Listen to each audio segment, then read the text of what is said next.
本节目由15W 电竞门户出品。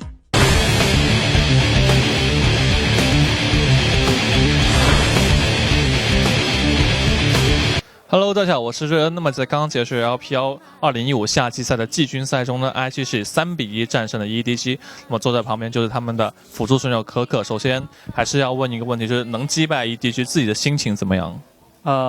肯定很开心啊。然后就只有这个吧，反正感觉赢比赛都会开心的。其实这个赛季可以说是你们最接近，就你加入你个人来说，你加入 IG 以来是最接近 S5的。对于这一点，你自己有什么想法呢？感觉就挺欣慰的嘛，然后感觉队友啊，然后自己在这个环境里面训练，跟着一起打比赛，打这么多，然后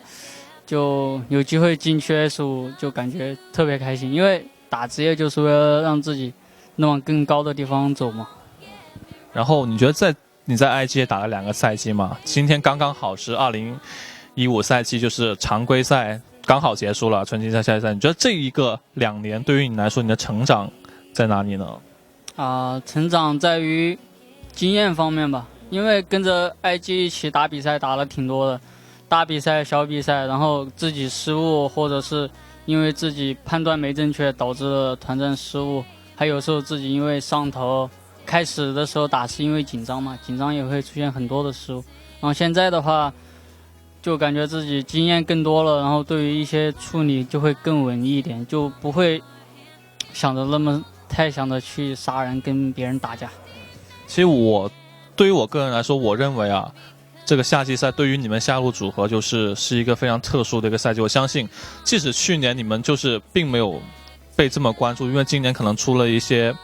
就是什么大家所说的999事件，对于你们来说，就是你第一次去面对这么多的舆论的压力，你自己当时是怎么度过的？我现在觉得你们现在已经完全度过了那个时期嘛，然后表现非常好。那你当时是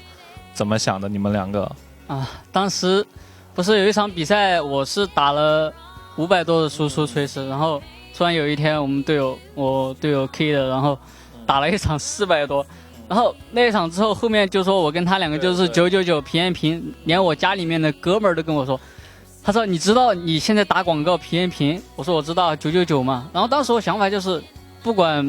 别人怎么评论这个事，然后我就一种很无所谓的态度，因为我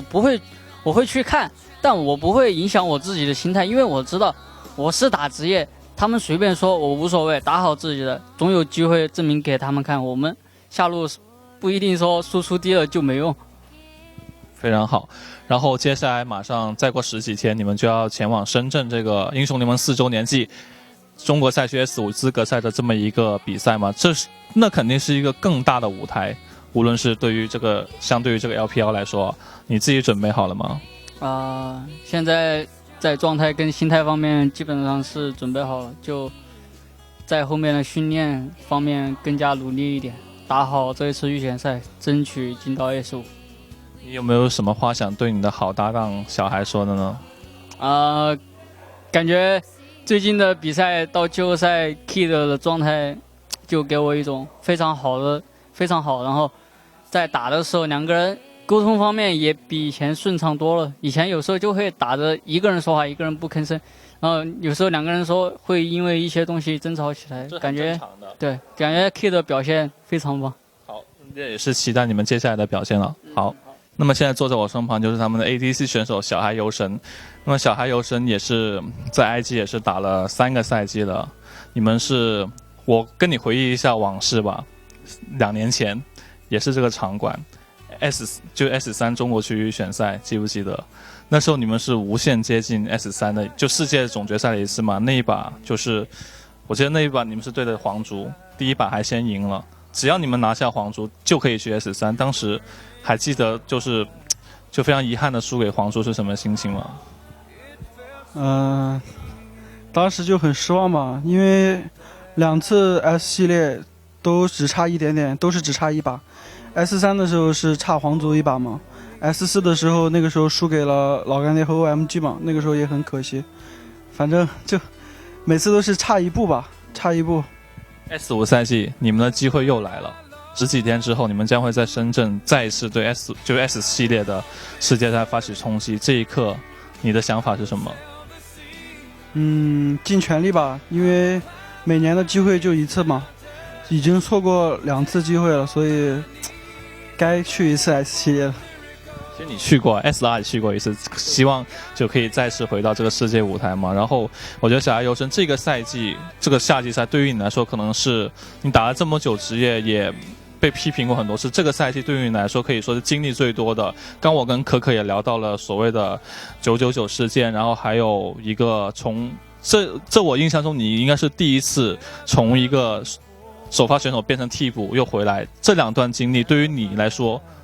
经历了，现在打回来了，成长在哪里？就是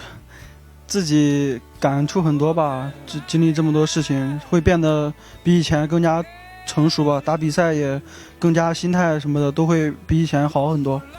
然后期间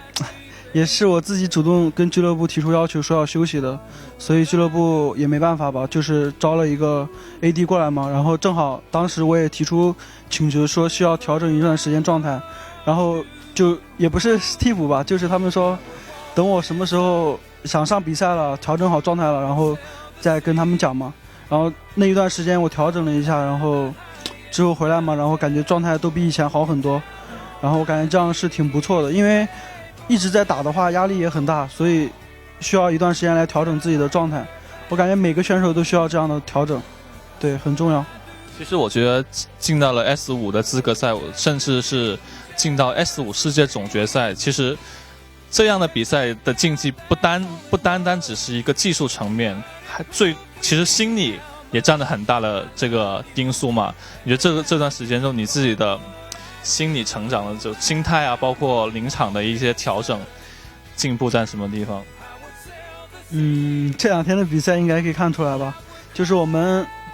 在0-2落后的2天都是0-2落后，然后我们那个时候和以前大家都不一样，以前的话我们会就互相在那儿责怪嘛，现在的话就因为到 S 系列了，所以这些就讨论输的原因，还有就是下一把该怎么赢，然后这些都做到以后，我感觉我们的就之后就很好打嘛，所以说前面2天都翻回来了，就昨天差1局嘛，然后还可以感觉最近。那现在 EDG 已经是连续输了2个 BO5嘛，然后在 S5预选赛中，我相信因为它的赛制是双败制嘛，无论你们第一组是对谁，都是有机会再次碰到 EDG 的。然后你觉得他们这2天的问题出现在哪里呢？感觉是他们的就是心态吧，我感觉心态还有整体的状态都有一点和之前他们统治的时候不太一样，然后其他队伍也都在进步吧，所以我感觉现在比赛真的说不好是谁输谁赢。然后你仍然觉得在 S5预选上 EDG 仍然是一个很强劲的竞争对手吗？所有能进预选赛的队伍，我相信都是有实力进 S5的，所以看当天哪个队伍的状态更好一点吧。也是希望你们能够在 S5预选赛中打出你们预想的成绩，希望再次能够在这个 S 级的舞台再次看到你，毕竟你年纪不大，但是也算是一个很老的选手了。好，也是今天非常感谢小孩能接受我们的采访。OK， 现在坐在我旁边就是他们的上单选手姿态，然后刚刚我采访了那个社可可跟那个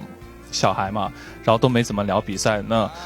采访当中，首先我就聊的也不多，然后就问2个问题。第一把最后那个巨魔传送拆基地那一刻，自己的心情、自己的想法是什么？当时就是拆完了比较激动嘛，但拆之前的每一分每一秒都在算计。对。第二个问题就是可能比较对于你来说就比较难一点，就是第2把你选了个刀妹，然后胖选了个小鱼人，为什么会被他秀了2次？是吗？有对有。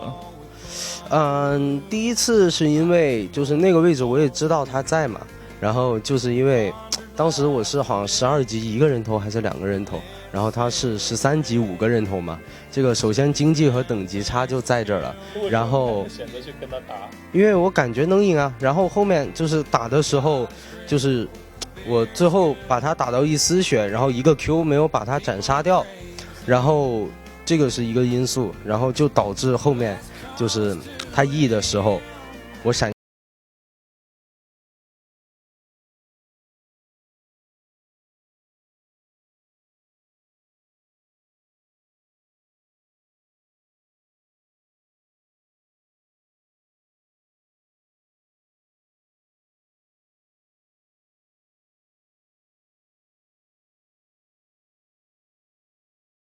然后结果他是跳2下没反应过来，闪下按慢了一点点。但无论如何，你们还是取得了比赛胜利。我相信这个是更重要的一个结果，就能战胜 EDG 之后，你自己心里第一刻的想法是什么？